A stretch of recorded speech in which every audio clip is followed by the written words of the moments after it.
நாத்திகத்தை அவர்களால் அழித்துவிட முடியாது. இஸ்லாமியத்திலே நாத்திகம் பேசுகின்றவர்கள் எல்லோரையும் கொன்றொழித்து விட முடியாது. கடவுள் இருக்கிறார் என்று சொல்வதற்கு இந்த சமூகத்தில் இந்த மனிதர்களுக்கு என்ன உரிமைகள் இருக்கிறதோ, எந்த சட்டம் பாதுகாக்கிறதோ, எந்த கருத்து அதை கருத்துரிமை என்று சொல்கிறதோ, அதே சட்டமும் அதே கருத்துரிமையும் தான் கடவுள் இல்லை என்று சொல்பவர்களுக்கும் இருக்கிறது.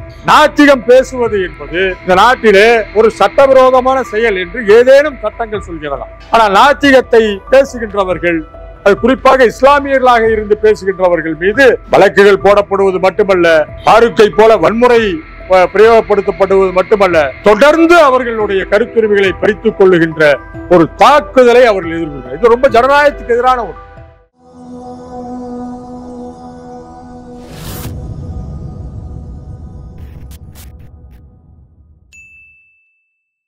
மதத்தை ஒரு கருவியாக பயன்படுத்திக் கொண்டு அதை பயன்படுத்துவதன் மூலமாக தங்களுக்கு ஒரு ஆதரவு வரும் என்று நினைக்கின்ற ஒரு குற்றம் செய்கின்ற ஒரு கூட்டம் தொடர்ந்து அது போன்ற விஷயங்களை செய்து கொண்டே இருக்கிறார். ஆனால் நிச்சயமாக எதிர்காலத்திலே நீதி வெல்லும், நாம் நீதியை நோக்கி போராடி முன்னேறி கொண்டிருக்கிறோம் என்பது மிக தெளிவாக இருக்கிறது. இந்த சமூகத்தில் தோழர் பாரூக் பேசிய அந்த குரல் என்பது ஒரு ஜனநாயகத்தினுடைய ஒரு குரல். அது கடவுள் இருக்கிறார் என்று சொல்வதற்கு இந்த சமூகத்தில் இந்த மனிதர்களுக்கு என்ன உரிமைகள் இருக்கிறதோ, அது எந்த சட்டம் பாதுகாக்கிறதோ, எந்த கருத்து அதை கருத்துரிமை என்று சொல்கிறதோ, அதே சட்டமும் அதே கருத்துரிமையும் தான் கடவுள் இல்லை என்று சொல்பவர்களுக்கும் இருக்கிறது. இருக்கிறது என்று சொல்பவருக்கு இருக்கின்ற எல்லா உரிமையும் இல்லை என்று மறுப்பவர்களுக்கு இருக்கிறது. ஒன்று நேரடி உரிமை, இன்னொன்று மறைமுக உரிமை. ஆனால் இரண்டும் ஒன்றுதான். ஒருவர் நல்லவர் என்று சொன்னால் ஒருவருடைய பார்வையில் மற்றவருடைய பார்வையில் அவர் நல்லவர் அல்ல என்று சொல்லுகின்ற ஜனநாயக உரிமை என்பது உத்தரவாதப்படுத்தப்பட்டிருக்கிறது. ஆனால் இந்த சமூகத்தில் தாங்கள் சொல்கின்ற கருத்தை தான் ஏற்றுக்கொள்ள வேண்டும், மற்ற மாற்று கருத்து சொல்வதற்கு இந்த சமூகத்தில் யாருக்கும் உரிமை இல்லை, அவர்கள் உயிர் வாழ தகுதியற்றவர்கள் என்று முடிவு செய்கின்ற அந்த அதிகாரம் என்பது ஒரு அயோக்கியத்தனமான அதிகாரம். இந்த அயோக்கியத்தனமான அதிகாரத்தை பயன்படுத்துகின்றவர்கள் தங்களுக்கு ஏதோ அவர்கள் வாழுகின்ற சமூகத்தில் பெரிய உரிமையும் அங்கீகாரம் கிடைத்துக் கொண்டிருப்பதாக அவர்கள் எண்ணிக்கொண்டிருக்கிறார்கள் என்றால் அவர்கள் ஒரு பொய்யான ஒரு மாய உலகத்தில் வாழ்ந்து கொண்டிருக்கிறார்கள் என்பதை தவிர வேற ஒன்றுமில்லை. ஒரு மனிதனுடைய கருத்தை அவனுடைய உயிரை பறிப்பதன் மூலமாக அழித்துவிட முடியாது. அப்படி பார்த்தா இந்த உலகத்துல கருத்து சொல்பவர்கள் எல்லோரையும் கொன்று கருத்தே இல்லாமல் ஆக்கிவிடலாம். ஒருவன் இறந்து போய்விட்டால் அந்த கருத்து என்பது மற்ற மனிதனால் அதை தூக்கி செல்லப்படும். நாத்திகத்தை அவர்களால் அழித்துவிட முடியாது. இஸ்லாமியத்திலே நாத்திகம் பேசுகின்றவர்கள் எல்லோரையும் கொன்றொழித்து விட முடியாது. அது பெருகிக் கொண்டே இருக்கிறது. அது ஒரு டயலெக்டிக். நாத்திகம் என்பது ஒரு விஞ்ஞானம். அது விஞ்ஞானத்திற்கு எதிரான ஒரு மதத்தை, அதனுடைய கருத்துக்களை அப்படியே ஏற்றுக்கொள்ள வேண்டும் என்ற அவசியம் யாருக்கும் இல்லை. இந்த நாட்டினுடைய அரசியலமைப்பு சட்டம், ஜனநாயகம் அந்த கருத்தை பாதுகாக்கிறது. கடவுள் இல்லை, கடவுள் இல்லவே இல்லை என்று சொல்வதை என்பதை ஏற்றுக்கொள்கிறது. கடவுள் இல்லை என்று ஒருவர் சொல்கிறார், அவருடைய சிலைக்கு பின்னால் எழுதி வைக்கப்பட்டிருக்கிறது, அதை எடுக்க வேண்டும் என்று சொல்லி நீதிமன்றத்துக்கு போனார். ஸ்ரீரங்கத்தில் இருக்கின்ற தந்தை பெரியாரினுடைய அந்த சிலையில் கடவுள் இல்லை என்று இருக்கிறது, கோயில் முன்னால் இருக்கிறது. நீதிமன்றம் சொன்னது, உங்களுக்கு எப்படி கடவுள் இருக்கிறார் என்று சொல்கிற உரிமை இருக்கிறதோ அப்படி அவருக்கு இல்லை என்று சொல்கின்ற உரிமை இருக்கிறது. அதை மறுக்க முடியாது, அதை நீக்க முடியாது. வேண்டுமானால் நீ வேறு இடத்தில் போய் கடவுள் இருக்கிறார் என்று நீ கூறிக்கொள், அது இல்லை என்று சொல்வது அவருடைய உரிமை. இந்த ஜனநாயகத்தில் தான் பொது சமூகமானது ஏங்கிக் கொண்டே இருக்கிறது. உன் கருத்து உனக்கு, என் கருத்து எனக்கு, அதை ஏற்றுக்கொள்ளலாம், மறுக்கலாம். உன் கருத்து முடிகின்ற இடத்தில் என் கருத்து இருக்கிறது. ஆனால் பொது சமூகம் எங்கே போய்கொண்டிருக்கிறது என்பதை நாம் புரிந்து கொள்ள வேண்டும். இன்னைக்கு இஸ்லாமிய சமூகம் ஒரு மிகப்பெரிய தாக்குதலுக்கு உள்ளாகி கொண்டிருக்கிறது. அவர்களுக்கு இருக்கின்ற இந்த அரசியலமைப்பு சட்டம் வழங்கிய வழிபாட்டு உரிமை மறுக்கப்படுகிறது. எனக்கு முன்னே பேசிய தோழர்கள் சொன்னார்கள், ஒரு சமூகத்தினுடைய ஒரு எல்லைக்கு, ஒரு மூளைக்கு அவர்களை தள்ளி கொண்டிருக்கின்ற ஒரு போக்கு இருக்கிறது. அவர்களுடைய வழிபாட்டு உரிமை அவர்களுக்கு இருக்கிறது.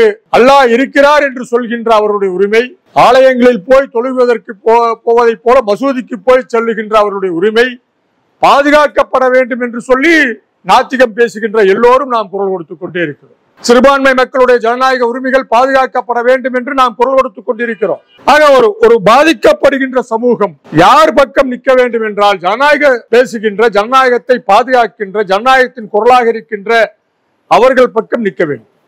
தோழர் பாரூக் போன்றவர்களை அந்த சமூகம் பாதுகாக்க வேண்டும்.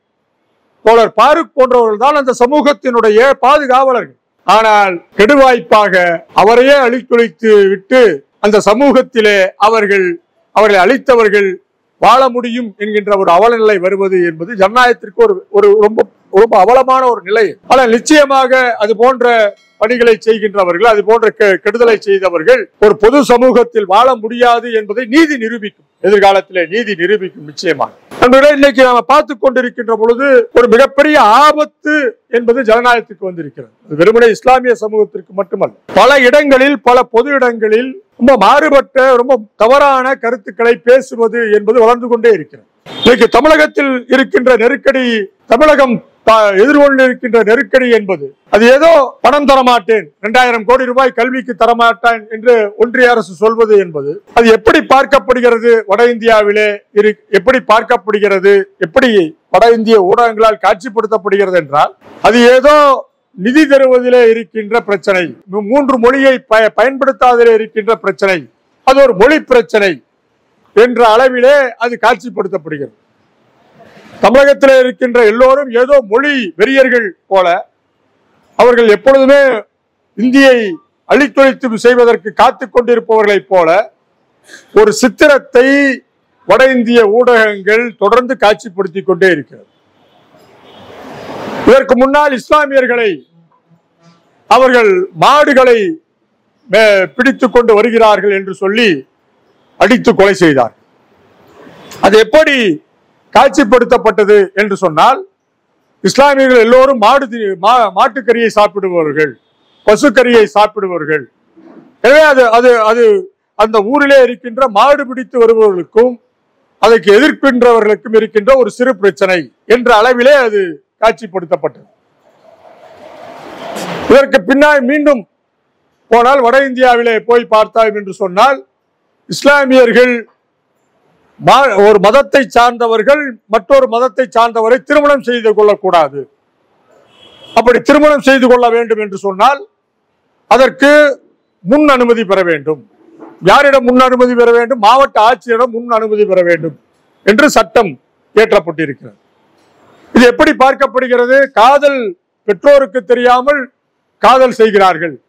எனவே அப்படி அடங்காதவர்கள், அப்படி காதல் செய்பவர்களுக்கு எதிரான ஒரு சின்ன பிரச்சனை என்ற அளவிலே அது பார்க்கப்படுகிறது. இப்படி துண்டு துண்டாக பல விஷயங்களை நாம் பார்க்கின்ற பொழுது ஒட்டுமொத்தமாக இந்த நாட்டிலே என்ன நிகழ்ந்து கொண்டிருக்கிறது என்பதை நாம் தாண்டி பார்க்க முடியாத அளவுக்கு நம்முடைய பிரச்சனைகள் என்பதை துண்டு துண்டாக மாற்றி ஒன்றுமில்லாததை போல காட்டுகின்ற ஒரு போக்கு என்பது தொடர்ந்து ஊடகங்களில் வந்து கொண்டே இருக்கிறது. 2014 பின்னால் நரேந்திர மோடி இந்த நாட்டில் பிரதமரான ஆனதற்கு பின்னால், அதற்கு முன்பு எப்போதும் இல்லாத அளவுக்கு இஸ்லாமியர்கள் மாட்டுக்கறி சாப்பிடுகிறார்கள் என்று சொல்லி அடித்து கொலை செய்யப்பட்டிருக்கிறார்கள். அதில் நடந்த வன்முறைகளிலே மாட்டுக்கறி சாப்பிடுகிறார்கள் என்று சொல்லி நடந்த வன்முறைகள் என்பது ஒரு நீண்ட பட்டியல். அது முழுக்க எப்பொழுது ஆரம்பமாகிறது என்றால் அது 2014 பின்னால் ஆரம்பமாகிறது. 97% பேர் அதில் பாதிக்கப்பட்டவர்கள் இஸ்லாமியர்கள். அந்த கலவரங்களில் கொல்லப்பட்டவர்கள் 97 பேர் இஸ்லாமியர்கள். இது எப்படி நடக்கிறது? ஏன் 2014 முன்னால் இது போன்ற வன்முறைகள் நடைபெறவில்லை? ஏன் மோடி பிரதமரான பின்னால் இது போன்ற வன்முறைகள் நடைபெறுகிறது? வெறுமனே அதற்கு முன்னால் யாரும் மாட்டுக்கறியை சாப்பிடவில்லையா? அதற்கு முன்னால் யாரும் மாடுகளை பிடித்துக் கொண்டு லாரியிலோ வேறு எங்கேயோ விற்பனைக்கு கொண்டு செல்லப்படவில்லையா?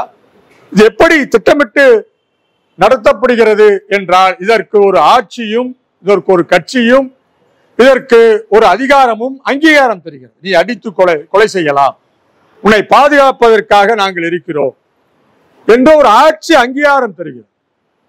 எனவே 97% இஸ்லாமியர்கள் மீது அந்த வன்முறை என்பது கட்டவிழ்த்து விடப்படுகிறது. வேற எல்லா ட்ரெயின் காட்டிலும் அவ்வளவு பெரிய வன்முறை இந்த நாட்டிலே கட்டவிழ்த்து விடப்படுகிறது. மோடி பிரதமரான பின்னால் அங்காங்கே ஒவ்வொரு மாநில அரசுகளும் ஒட்டுமொத்தமாக இந்தியாவிலே சட்டத்தை இயற்றினால் அது பிரச்சனையாகும் என்பதனால் மதம் மாறி திருமணம் செய்வதை தடுக்க வேண்டும் என்பதற்காக சட்டங்களை ஏற்றுகிறார். நம்ம பார்த்தா இந்தியாவில் அப்படி ஒரு ஒட்டுமொத்தமான சட்டம் இல்லை என்று நாம் கருதி கொண்டே இருக்கலாம். ஆனால் பல இடங்களில் எங்கெல்லாம் பாரதிய ஜனதா கட்சி ஆட்சியில் இருந்ததோ அங்கே எல்லாம் அவர்கள் சட்டத்தை இயற்றியிருக்கிறார்கள். ரொம்ப முக்கியமானது இது. எங்கே இந்த தத்துவம் வருகிறது என்று சொன்னால் அது ஹிட்லருடைய தத்துவம். ஒரு யூதன் அல்லாத ஒரு ஜெர்மானியனும் திருமணம் செய்து கொள்ளக்கூடாது.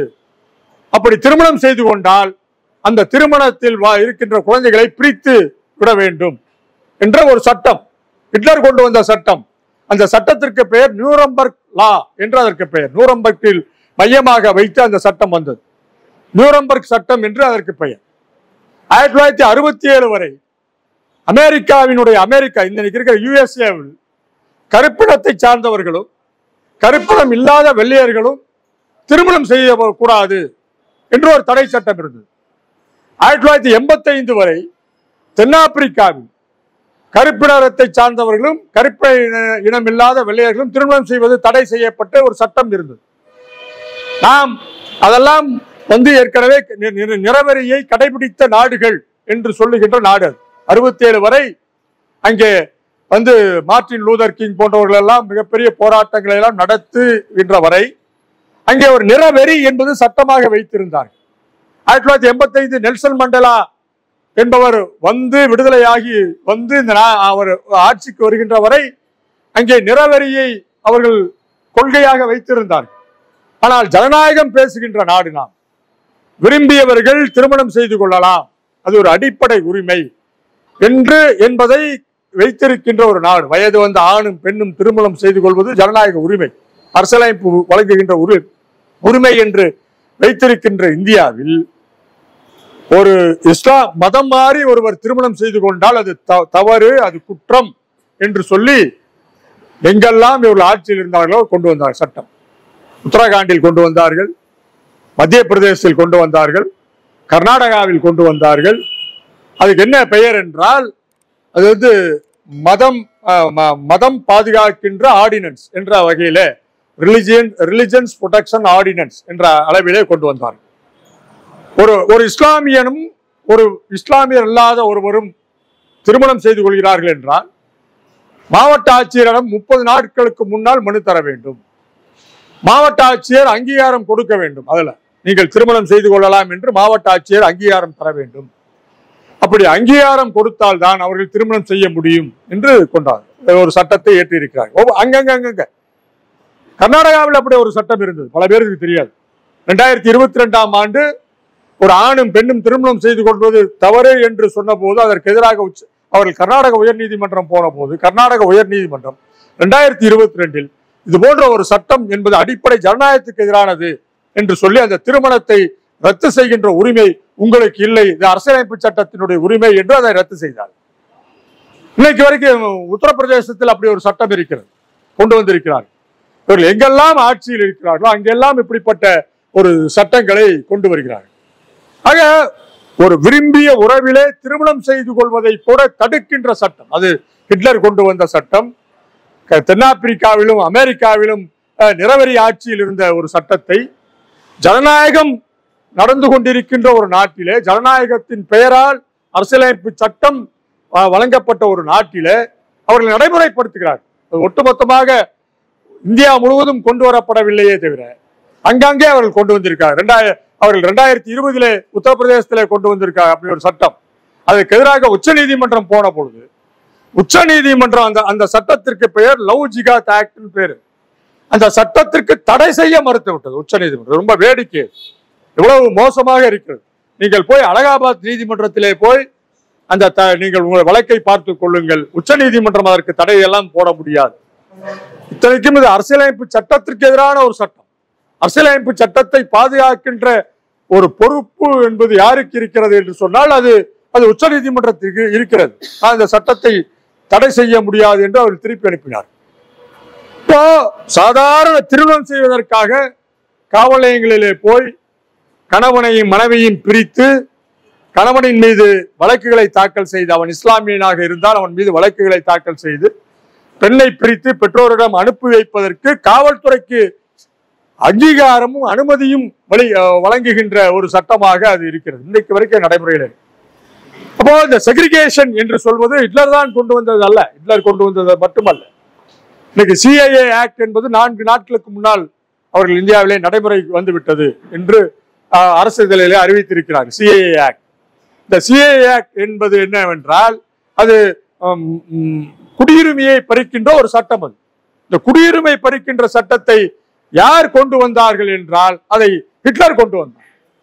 யூதர்களுக்கு குடியுரிமையை பறிக்க வேண்டும், யூதர்களாக இருப்பவர்கள் இந்த ஜெர்மானிய குடிமக்கள் அல்ல, அவர்களுக்கு குடியுரிமை கிடையாது என்று அவர்கள் முதல் சட்டம் கொண்டு வந்தார். அது முதல் அங்கேதான் வந்தது. இரண்டாவது, யூதர்களுக்கு அரசாங்கத்தினுடைய வேலை இல்லை என்று அவன் கொண்டு வந்தான். அவர்கள் திருமணம் செய்வது செல்லாது என்று சொன்னான். இதையெல்லாம் படுகொலை செய்வதற்கு முன்னால் ஒரு 10 ஆண்டுகளுக்கு முன்னால் ஜெர்மனியில அவன் ஆட்சிக்கு வந்த பொழுது தொடர்ந்து கட்டமைக்கப்பட்ட ஒரு சட்டங்கள். அது ஒரு பாசிசம் நாசிசம் வளர்ந்த ஒரு நாடு. அது எங்கே கொண்டு போய் விட்டது என்று நமக்கு தெரியும். யாருக்குள்ளே 10 லட்சம் யூதர்களை படுகொலை செய்வதற்கு அது கொண்டு போய் விட்டது. கமாண்டன்ட் ஆஃப் ஆஸ்ட்ரிச் என்று ஒரு ஆங்கில புத்தகம் இருக்கிறது. ஆஸ்ட்ரிச் வதை முகாமை நடத்திய ருடால்ஃப் எக்ஸ் என்று சொல்லுகின்றவன் தன்னுடைய அனுபவங்களை ஒரு புத்தகமாக எழுதியிருக்கிறான். ஒரு ஆங்கில புத்தகம். அவன் எப்படி அந்த மக்களை கொலை செய்தான் என்பதை எந்த குற்ற உணர்வும் இல்லாமல் அவன் எழுதி வைத்திருக்கிறான். அது எங்கே போய் முடியும் என்று. ஒரு இனப்படுகொலை என்பது அது கடைசி ஒரே நாளில் அது துவங்கி விடாது. அது கொஞ்சம் கொஞ்சமாக அது இப்படிதான் நடக்கும். குடியுரிமையை பறிப்பார்கள், அவர்களுடைய வேலை வாய்ப்பை பறிப்பார்கள், அவருடைய திருமண உறவை பறிப்பார்கள். இதெல்லாம் ஜீனோசைடு என்று சொல்லுகின்ற இனப்படுகொலை நடப்பதற்கான அறிகுறிகள். இதெல்லாம் ஒரு ஒரு துண்டு துண்டாக நடப்பதல்ல. போன ஆண்டை விட இந்த ஆண்டு ஹோலி பண்டிகை கொண்டாட முடியாது. இஸ்லாமியர்கள் அவருடைய வழிபாட்டு உரிமை ஹோலி பண்டிகையின் போது கொண்டாட முடியாது. அவர்களுடைய ரம்ஜான் நோன்பை கொண்டாட முடியாது. தர்காவுக்கு போக முடியாது, அவர்களுடைய மசூதிக்கு போக முடியாது. எல்லா இடங்களிலும் அவன் திரை போட்டு மறைத்து வைத்திருக்கிறான். ஏன்னா இன்னைக்கு நீங்கள் எல்லோரும் வீட்டுக்குள்ளேயே உட்கார்ந்து கொள்ளுங்கள் என்று சொல்கிறார்கள். உத்தரப்பிரதேசம் எங்கெல்லாம் ஆட்சி பாரதிய ஜனதா கட்சியின் ஆட்சி வருகிறதோ அங்கெல்லாம் இஸ்லாமியர்கள் வெளியே வரக்கூடாது, வீட்டுக்குள்ளேயே இருக்க வேண்டும், பொது இடங்களில் வரக்கூடாது, வந்தால் ஏதேனும் நடந்தால் நாங்கள் பொறுப்பல்ல.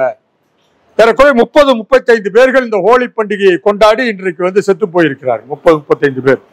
பல இடங்களில் கலவரம் நடக்கிறது. பல இடங்களில் பீகார் உள்ளிட்ட உத்தரப்பிரதேச உள்ளிட்ட பல இடங்களில் கலவரம் நடக்கிறது. இந்த நாட்டின் ஜனநாயகத்திற்கு ஒரு மாபெரும் ஆபத்து என்பது இங்கே வந்து கொண்டே இருக்கிறது.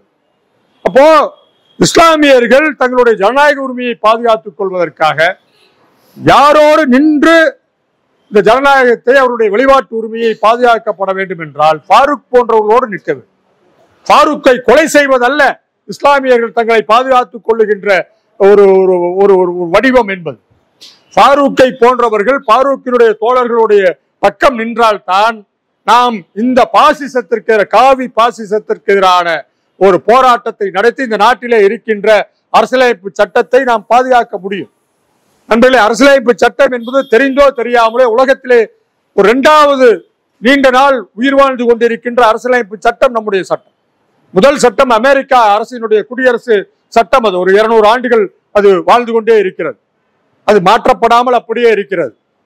அதற்கு காரணம் அது ஒரு சின்ன சட்டம். அது இந்தியாவினுடைய பிரியாம்பலை போல ஒரு 2 பக்கம் 3 பக்கம் உள்ள ஒரு சட்டம். அது எல்லா விஷயங்களும் எழுதப்பட்ட சட்டம் அல்ல. ஆனால் இந்திய அரசியலமைப்பு சட்டம் தான் எல்லா விஷயங்களும் எழுதப்பட்ட ஒரு நீண்ட ஒரு பெரிய சட்டமாக அது இருக்கிறது. அதிலே வழிபாட்டு உரிமை இருக்கிறது, சிறுபான்மை மக்களுடைய ஜனநாயக உரிமைகள் இருக்கிறது, பல கூறுகள் இருக்கிறது. நாம் இதை ஏதோ ஒரு வகையில் நமக்கு வருகின்ற பாதிப்புகளை தாங்கிக் கொள்ளுகின்ற கூறுகளாக இந்த அரசியலமைப்பு சட்டம் இருக்கிறது. ஆக ஜனநாயக ரீதியாக போராடுவதும் குரல் கொடுப்பதும் இந்த நாட்டிலே இருக்கின்ற நல்ல மனிதர்கள் செய்கின்ற வேலையை. அப்படிப்பட்ட நல்ல மனிதர்களை கொன்றொழிப்பவர்கள் என்பவர்கள் தனிமைப்படுத்தப்பட வேண்டும் என்பதுதான் நம்முடைய ஆதங்கம். ஆனால் இன்னைக்கு எல்லா உரிமையும் பறிக்கப்படுகிறது. நீங்க பாத்தீங்க அப்படின்னா ஒரு சாதாரணமா கடவுள் இல்லை என்று சொல்லுகின்ற உரிமையை சொன்னதற்காக வழக்குகள் போடப்படுகிறது. உடனே எங்களுக்கு ஆபத்து வந்து விட்டது என்று ஒரு பெரிய கூட்டம் வருகிறது. எங்கள் மனம் புண்படுத்தப்பட்டது என்று சொல்லி காவி கூட்டம் மட்டும் வருவதில்லை, காவி பாசிசத்திற்கு மட்டும் மனம் புண்படுவதில்லை. இவர்களுக்கும் மனம் புண்படுகிறது. சிறுபான்மை சமூகத்திலே இருக்கின்ற பாசிஸ்டுகள், வன்முறையை கையிலே எடுத்துக் கொண்டிருக்கின்ற பாசிஸ்டுகள் பல இடங்களில் வழக்கு தருகிறார்கள். காவல் நிலையத்திலே எப்படி இந்த இந்துத்துவவாதிகளுக்கு செல்வாக்கு அதிகமோ அதே போல இந்த மதவாதிகளுக்கும் செல்வாக்கு அதிகம். அவர்கள் ஒரு புகார் கொடுத்தார்கள் என்று சொன்னால் அதில் அடிப்படை முகாந்திரம் இருக்கிறதா இல்லையா அதெல்லாம் பார்க்கறதில்ல. வழக்கு உடனடியாக பதிவு செய்யப்படுகின்ற அவலங்களை நாம் பார்க்கிறோம். கேட்டா உங்களுக்கு நாங்க பாதுகாப்பு தருகிறோம் என்ற பெயரிலே அப்படி ஒரு வழக்கு பதிவு செய்யப்படுகிறது. என்ன பாதுகாப்பு? ஒரு மனிதனுடைய கருத்துரிமை நாத்திகம் பேசுவது என்பது இந்த நாட்டிலே ஒரு சட்டவிரோதமான செயல் என்று ஏதேனும் சட்டங்கள் சொல்கிறதா? ஆனால் நாத்திகத்தை பேசுகின்றவர்கள், அது குறிப்பாக இஸ்லாமியர்களாக இருந்து பேசுகின்றவர்கள் மீது வழக்குகள் போடப்படுவது மட்டுமல்ல, பாருக்கை போல வன்முறை பிரயோகப்படுத்தப்படுவது மட்டுமல்ல, தொடர்ந்து அவர்களுடைய கருத்துரிமைகளை பறித்துக் கொள்ளுகின்ற ஒரு தாக்குதலை அவர்கள் எதிர்கொள்கிறார். இது ரொம்ப ஜனநாயகத்துக்கு எதிரான ஒன்று, இது ரொம்ப ஆபத்தான ஒன்று. இதற்காகவா தந்தை பெரியார் அவர்கள் இந்த நாட்டிலே கடவுள் இல்லை இல்லை என்று தன்னுடைய எல்லா சிலைகளுக்கும் கீழே எழுதி வைத்தார். கடவுள் இல்லை என்று எழுதி வைத்தது அது ஒரு ஜனநாயகத்தினுடைய குரல். அது கடவுள் இருக்கிறது என்று உனக்கு இருக்கிறதை போல கடவுள் இல்லை என்று சொல்லுகின்ற அந்த உரிமை எனக்கு இருக்கிறது. ஆனால் நண்பர்களே, நாம் எதிர்கொள்ளுகின்ற இந்த விஷயங்கள் ஒன்றை நாம் சொல்ல வேண்டும். ஒரு மாபெரும் ஆபத்து என்பது இந்த நாட்டில் ஜனநாயகத்தின் மீது இருக்கிறது. ஏதோ இன்னைக்கு அவர்கள் இஸ்லாமியர்களை அடிக்கிறார்கள், நான் இஸ்லாமியர் இல்லை நான் என்று நாம் அமைதியாக இருக்கிறோம் என்று சொன்னால், அது அடுத்து அவர்கள் கம்யூனிஸ்டுகள் பக்கம் அடிப்பார்கள். நான் கம்யூனிஸ்ட் இல்லை, நான் வேறு கட்சியை சார்ந்தவன் என்று சொன்னால் அது அடுத்து அவர்கள் திமுகவை அடிக்கிறார். இன்னைக்கு தெரிந்தோ தெரியாமலோ ஒரு மிகப்பெரிய போராட்டத்தை, ஒரு மிகப்பெரிய போரை, அந்த அதிகாரத்துக்கு எதிரான பாசிசத்திற்கு எதிரான போரை தமிழக முதலமைச்சர் நடத்தி கொண்டே இருக்கிறார். அது சாதாரண போர் அல்ல. எவன் ஒருவன் அதிகாரத்தை வைத்திருக்கிறானோ, எவன் ஒருவன் அதிகார திமிரோடு ஆட்டம் போடுகிறானோ, அதிகாரம் எங்கே இருக்கிறதோ அந்த அதிகாரத்தினுடைய மூஞ்சியின் மீது ஒரு குத்தை விட முடியும் என்பதை தமிழக முதலமைச்சர் செய்து கொண்டே இருக்கிறார். பல இடங்கள்ல பாத்தீங்கன்னா பாசிஸ்டுகள் என்ன செய்வான் என்றால், பல இடங்களில் எப்படி இருக்கும் என்றால், இந்தி ஒழிக என்று சொன்னால் இந்தி பேசுகின்ற சாதாரண உழைக்கும் மக்களை போய் ஒருத்தன் தாக்குவான், போராட்டத்தை திசை திருப்புவான். அதிகாரம் இல்லாம உன்னை போல என்னை போல வறுமையில் இருக்கின்ற இந்திக்காரன் நமக்கு எதிரி அல்ல. அவன் வறுமையில் கல்வி அறிவு இல்லாமல் இருக்கின்ற அவன் நமக்கு எதிரி அல்ல, அவன் நம்முடைய சகோதரன். யார் எதிரி என்றால், இந்தியை ஏன் திணிக்கிறான் என்றால், இந்தி என்பது சமஸ்கிருதமயமாக்க இந்த நாட்டுக்கு உதவுவதற்கு ஒரு கருவியாக இருக்கும் என்று அவன் நம்புகிறான்.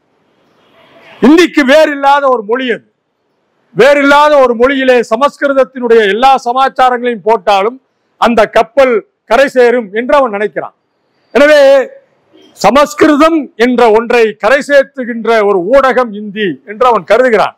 எனவே இந்தியா முழுவதும் இந்தியை திணிக்க வேண்டும் என்று நினைக்கிறான். ஊடகங்கள் என்ன நினைக்கிறது? மொழி போராட்டமா நடந்து கொண்டிருக்கிறது. மொழியா இங்கே பிரச்சனை. இங்க 2000 கோடி ரூபாய் பணம், இந்த நம்ம வாங்குகின்ற பணத்தை தர வேண்டும். ஆனால் அதை தருவதற்கு அவன் பிளாக்மெயில் செய்யறான், அதுதான் பிரச்சனை. ஆனால் அதை விட்டு ஏதோ மொழி போராட்டம் இங்கே நடப்பது போல ஒரு சித்திரத்தை அவர்கள் செய்கிறார். ஒரு பிளாக்மெயில் செய்கிற ஒரு அயோக்கியம் ஒன்றிய அரசு என்று உட்கார்ந்து கொண்டு மாநில அரசுகளை பிளாக்மெயில் செய்யறான். எனக்கு நீ இதை செஞ்சாதான் என்னோட மொழியை நீ ஏற்றுக்கொண்டால் தான் உனக்கு நான் பணம் தருவேன் அப்படின்னு சொல்றான். இப்ப இந்த பிளாக்மெயில் செய்வதன் மூலமாக இந்த நாட்டிலே இருக்கின்ற தமிழர்கள் என்ன நினைக்கிறார்கள் என்றால், டெல்லியில் உட்கார்ந்து கொண்டிருக்கின்ற ஆட்சி என்பது நம்முடைய ஆட்சி அல்ல, டெல்லி என்பது இந்தியா அல்ல, நாம் வேறெங்கோ இருக்கிறோம், இந்தியா என்பது வேறெங்கோ இருக்கிறது அவன் நினைக்கிறான், இயல்பா நினைக்கிறான். அப்ப இந்த சமூகத்தில் பிரிவினைவாத சிந்தனைகளை உருவாக்குவது ஏதோ ரூ என்ற இந்திய எழுத்தை அழைத்ததனால் வருவது அல்ல. நீ செய்கின்ற எல்லா மக்களையும் தன் மக்கள் என்று அரவணைத்து போகாத போக்கின் மூலமாக அது வருகிறது. ஆக தமிழக முதலமைச்சர் ஒரு போராட்டத்தை நடத்தி கொண்டே இருக்கிறார். டெல்லியினுடைய குரல் வழியை அவர்கள் எதிராக அந்த அநீதிக்கு எதிரான ஒரு போராட்டம் இங்கே நடைபெற்றுக் கொண்டிருக்கிறது. அப்போ ஒரு ஜனநாயக போராட்டத்தில் நாம் யார் பக்கம் நிற்க வேண்டும் என்றால், அதிகாரத்தை அடிக்கின்ற, அதிகாரத்தை எதிர்த்து நிற்கின்ற அவர்கள் பக்கம் நாம் நிற்க வேண்டிய அவசியம் இருக்கிறது. அப்படித்தான் பாரூக்கினுடைய குரலும். அநீதிக்கு எதிராக பாசிசம் வளர்ந்து வருகின்ற பொழுது, பாசிசம் தலைவிரித்தாடுகின்ற பொழுது, சிறுபான்மை மக்களுக்கு பாதிப்பு வருகின்ற பொழுது அவர்களை பாதுகாப்பதற்காக நின்றவர் தோழர் ஃபாரூக் அவர்கள். அதனாலதான் அவர் மீது வழக்கு வந்தது, அவர் மீது குண்டாஸ் வந்தது. இதை நாம் புரிந்து கொள்ள வேண்டும் நண்பர்களே. நாம் ஒரு பாசிசம் என்பது தலைவிரித்தாடுகின்ற ஒரு காலகட்டத்தில் நாம் இருக்கிறோம். இந்த பாசிசத்தை எதிர்த்து நிற்பது என்பது ஜனநாயகத்திற்கான ஒரு மிக முக்கியமான அடிப்படை. இந்த நாடு ஒன்றுபட்டு இருக்க வேண்டும் என்று சொன்னால் பாரதிய ஜனதா கட்சியும் அதனுடைய கொள்கைகளும் அதனுடைய தத்துவங்களையும் நாம் எதிர்த்து நின்றால் தான் இந்த நாடு, இந்தியா என்பது ஒன்றுபட்ட ஒரு நாடாக இருக்கும். எனவே இந்த நாட்டிலே பாசிசம் என்று சொல்லுகின்ற பாரதிய ஜனதா கட்சியினுடைய தத்துவங்களுக்கு எதிராக போராடுவது என்பது இந்த நாட்டிலே ஒற்றுமையை உருவாக்குவது என்பதை மட்டும் புரிந்து கொண்டு தோழர் ஃபாரூக்கினுடைய போராட்டம் நீதி என்பதை நாம் எதிர்காலத்தில் வெல்வோம் என்று சொல்லி விடைபெறுகிறேன். நன்றி, வணக்கம்.